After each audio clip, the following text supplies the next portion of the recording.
कुणाला वाटतं की ह्याच्या विरोधात बोलल्यानंतर हे मी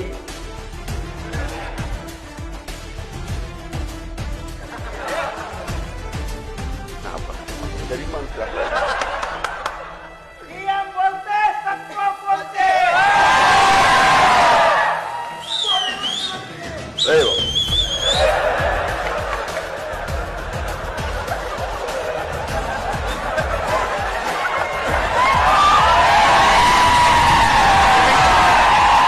तुम्ही कितीही आलात आहात, पण एक गोष्ट लक्षात ठेवा,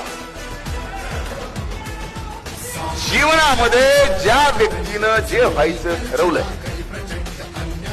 राजकारणाला, त्याला ते कधी होऊ